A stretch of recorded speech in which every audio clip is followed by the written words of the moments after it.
IAS officer की life कैसी होती है? ये बड़ी फैसिनेटिंग सी कि हाँ एक ऑफिसर बन गए, साइन करना है and then people are around you. So how is life of an IAS?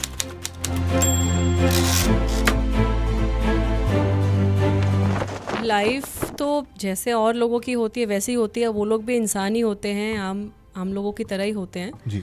But उनकी लाइफ में थोड़ा सा डिफरेंस होता है कि जो उनके आपने बोला कि उनकी साइन है. सो जो एक पावर है बेसिकली, जो अथॉरिटी है, that comes with lot of responsibilities.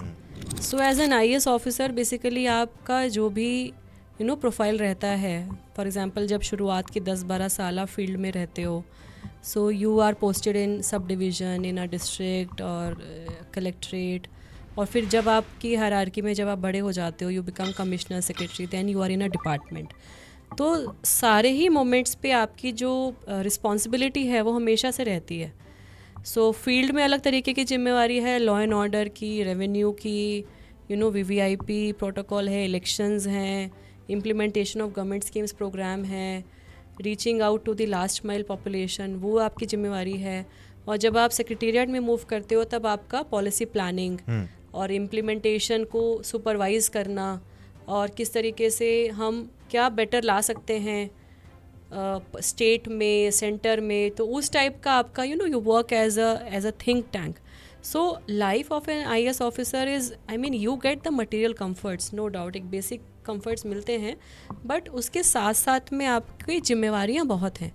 और उस जिम्मेवारियों में कई बार ऐसे होता है कि you are kind of missing out, और you are kind of sacrificing your छोटी छोटी चीज़ें जो एक, जैसे फॉर एग्जांपल आप चाट खाने जाना है, कभी मन किया गोलगप्पे खाने जाना है, वो आप एज कलेक्टर मुझे नहीं लगता आप इतना इजीली कर सकते हो. You may do, but then you will have कुछ ना कुछ एक सिस्टम ऐसा हो गया कि आपके साथ में कोई साथ में होगा. And if you want to go, without telling anybody and everybody, that is only possible when your staff is not around.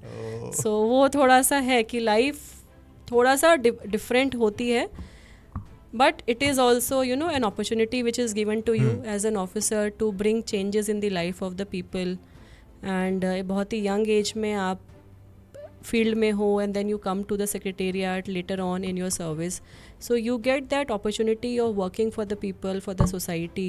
And that is a huge एक बहुत इम्पॉर्टेंट जिम्मेवारी है जो सिस्टम में आपको दी जाती है.